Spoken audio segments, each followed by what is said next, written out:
On May 22, 2026, SpaceX flew version 3 of the Starship for the first time.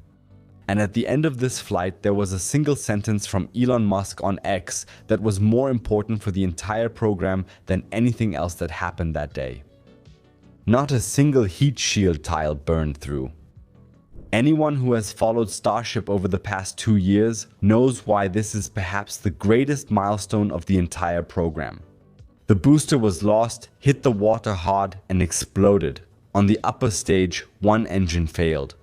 And yet, or maybe precisely because of that, this flight was a triumph. And today we'll go through it step by step with all the details that were visible in the stream. This is the Flight 12 analysis. My name is Serwin and this is Mars Chronicles. 2 brief preliminary remarks. First, the actual launch attempt on Thursday was aborted at T-minus 40 seconds due to a hydraulic pin problem. On Friday, everything looked fine. Second, the further the flight progressed, the more out of sync the telemetry became with the actual footage. I consistently used the timestamps that were visible in the stream without syncing them afterward. There was already a lot to notice before the launch. At T-minus 27 minutes and 24 seconds, you can see on the sides of the heat shield how white tiles are replacing some of the black ones. And that's on both sides of the ship. One single tile was deliberately left out completely. SpaceX wanted to see what happens when a tile is missing, what happens to the spot itself, and what happens to the tiles around it. At T-minus 18 minutes and 20 seconds, we see the modified Starlink V3 simulators. These are actually enlarged V3 mini satellites with cameras and sensors to inspect the heat shield from the outside later. SpaceX internally calls them Dodger Dogs after the famous hot dogs at Dodger Stadium in Los Angeles. 2 of them were on board, the remaining 20 payload dummies were pure simulators. At T-minus 17 minutes and 11 seconds, SpaceX officially announces the Moon Relay Shell, a constellation of moon starlings in lunar orbit for comprehensive, continuous connection to the lunar surface. Instead of using radio frequencies as before, this constellation operates with laser links. And at T-minus 4 minutes and 14 seconds, then a real surprise. SpaceX announces that Chun Wang, the crypto investor who financed and led the Fram2 mission, will be the first crew member of a future Mars flyby mission, with a total duration of 2 years. Before that, he will participate in an initial lunar flyby, presumably as part of Jared Isaacman's Polaris program. The fact that something like this is being announced already is remarkable. Whether this is related to the upcoming IPO, I leave that to your own judgment. Let me know in the comments. The countdown was running. At T-minus 17 seconds, the deluge system was activated. At T-minus 3 seconds, the ignition command was given. The engines powered up. And just look at these shock waves spreading in both directions of the flame trench. Reignition.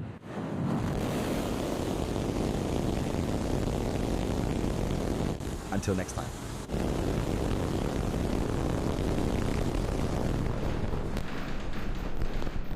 Until next.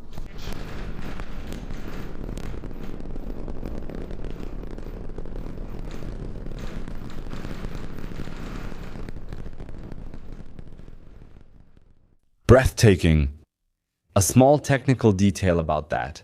Raptor 3 now ignites its turbopumps with gaseous oxygen and methane. No longer with helium and nitrogen like before. The rocket left the pad even faster than we've seen before. Thanks to the new architecture, the weight savings, about a ton per Raptor 3 alone, and the more powerful engines, the ascent went almost without any problems. And with that, the first goal of the mission was already achieved. The pad was successfully cleared without being destroyed. I admit, during the stream, I briefly lost my composure because I was so excited.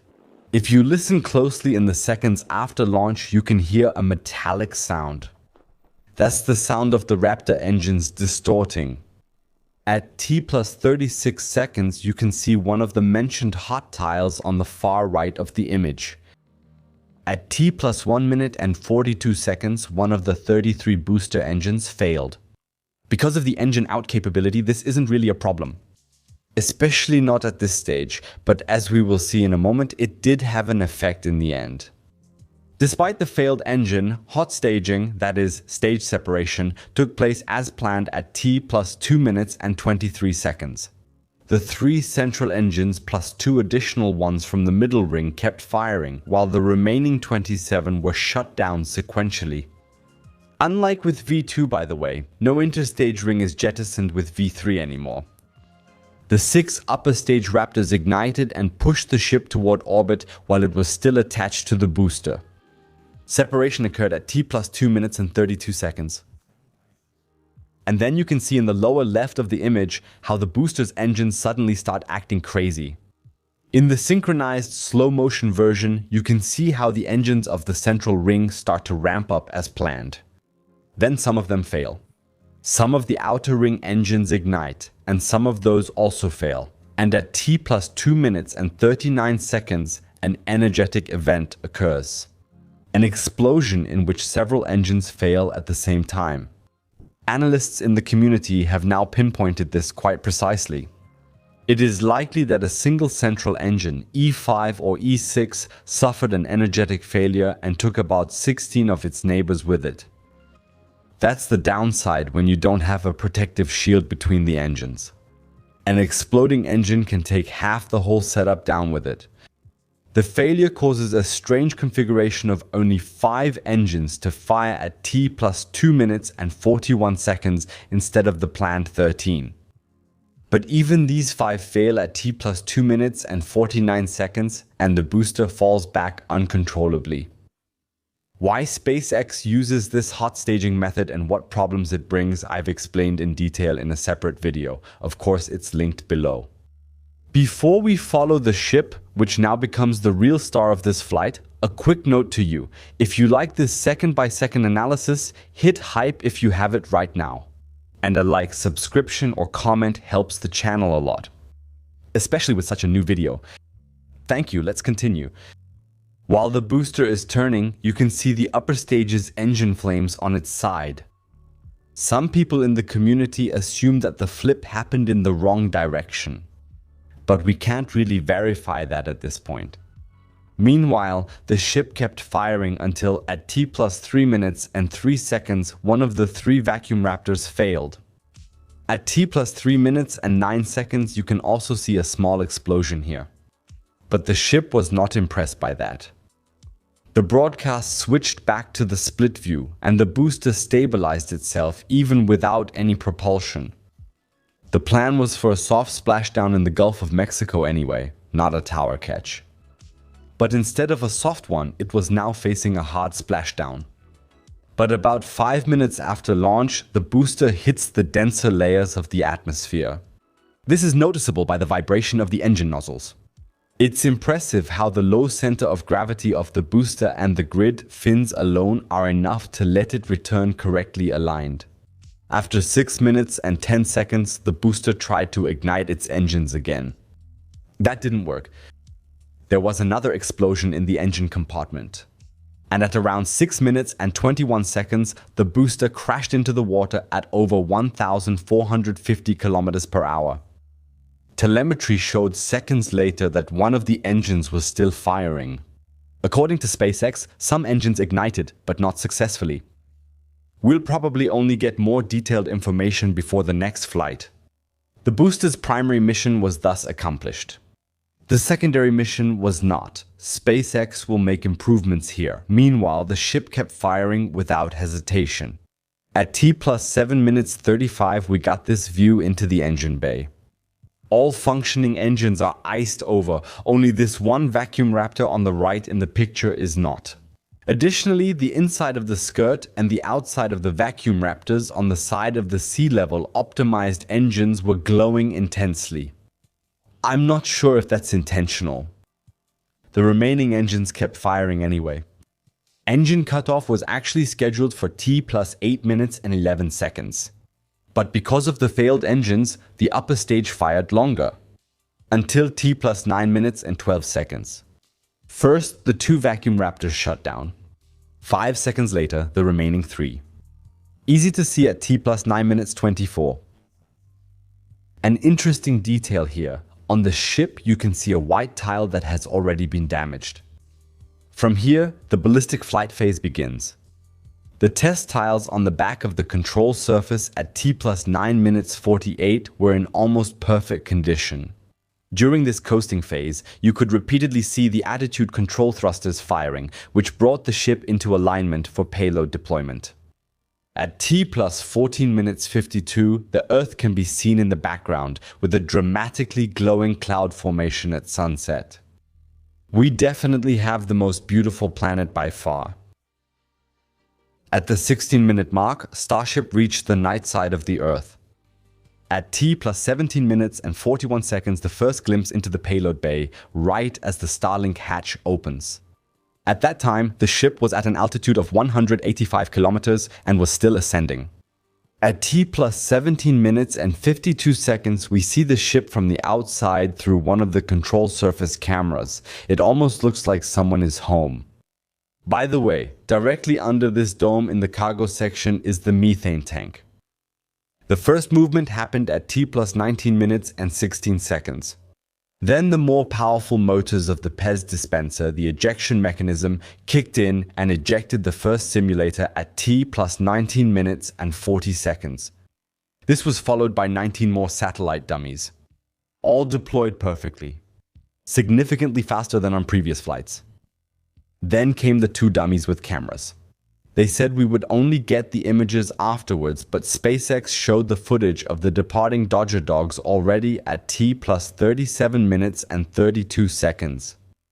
You can see the satellite being pushed out of the payload bay, and then, for the first time ever, something we've never seen before, the Starship from the outside. In space. In actual operations, that's exactly what is used, to inspect the heat shield from the outside before deciding whether to attempt a catch. At T plus 37 minutes 44, thanks to the Dodger dogs, we also get a close look at the docking ports for orbital refueling. 4 passive connectors on the side opposite the heat shield. The satellite's spotlights were turned off to show the ship in the dark, and you can see the hatch slowly starting to close. After about 23.5 minutes, the Starship reached its apogee at 195 kilometers, the highest point of its trajectory, and began to fall back. After the last satellite was deployed, these epic shots followed, with the sun shining directly into the payload bay. The hatch closed after about 29 minutes. Because the upper stage engine failed, the Raptor reignition demo was skipped. They didn't want to risk the ship before re-entry was completed. This was followed by another coasting phase, during which control surfaces and attitude control thrusters oriented the ship for re-entry. From minute 40, we can see city lights over southern Africa. After 42 minutes, Starship was still traveling at over 26,650 kilometers per hour at an altitude of 116 kilometers. This high speed caused plasma to slowly form despite the extremely thin atmosphere. That reddish-pink glow is exactly that. Over the next few minutes, the plasma became denser and took on enchanting colors. Normally, during re-entry, radio contact isn't possible because no signals can get through. But there's no plasma above the Starship, and thanks to the Starlink antennas on board, we received uninterrupted high-resolution images throughout the entire re-entry. After 47 minutes, the plasma was already noticeably denser. At T plus 56 minutes and 45 seconds, you can see the radio hook on the ship starting to glow. But the tiles are holding. At the 57-minute mark, the ship peak heating reached the highest heat, and after just under 60 minutes, the plasma slowly dissipated and the heat shield cooled down. But the greatest aerodynamic stress was still ahead, almost exactly 1 hour after launch, at around 43 kilometers altitude. The sparks you see are pieces of the heat shield breaking off and burning up. We also got a G-force display shown, and the ship only briefly reached 2.1 G at T plus 1 hour 3 minutes 45 seconds. And otherwise, it always stayed below 2 G. That was smoother than most roller coaster rides. During this re-entry, max Q phase, the control flaps were tested for their durability. They withstood the test at T plus 1 hour, 1 minute, 1 second. At T plus 1 hour, 2 minutes, 25 seconds, the return to launch site banking maneuver, or RTLS for short, began. In doing so, the ship demonstrates that it can make a turn using the flaps. In operational use, it launches from the tower, flies around the Earth, and returns from the wrong side, so it has to fly a curve to approach the catch arms from the correct side.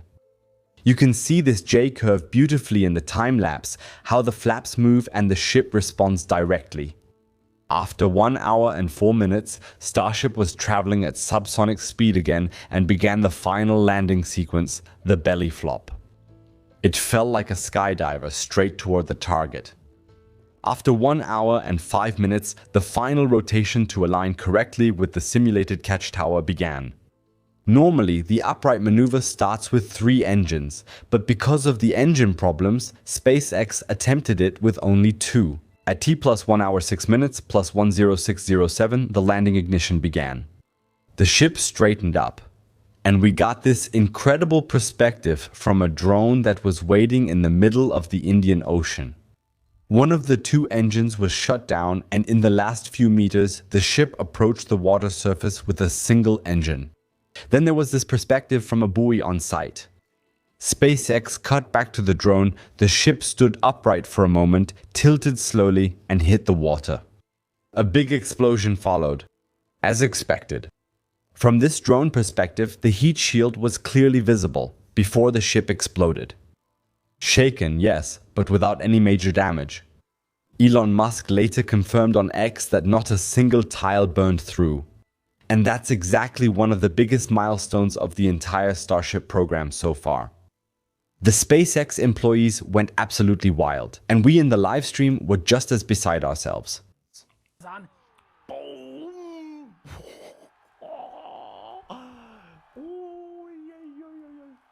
An X-user put the heat shields from flights 10, 11, and 12 side by side, and you can clearly see how it gets better with each flight. The new Pad 2 design has also proven itself. The entire facility survived largely without damage. The inspections in the coming days will reveal more. Only the Gateway to Mars lettering didn't make it. Which honestly isn't such a big deal, because the letters weren't mounted evenly anyway. This successful mission means that we can expect the next flight soon. A few improvements need to be made, especially with the booster boost back, but nothing major. Just minor things. I'm expecting the next flight in 6 to 8 weeks. Write in the comments when you expect the next mission. My name is Serwan, and this was Mars Chronicles. Thanks for tuning in. Per Aspera ad Astra.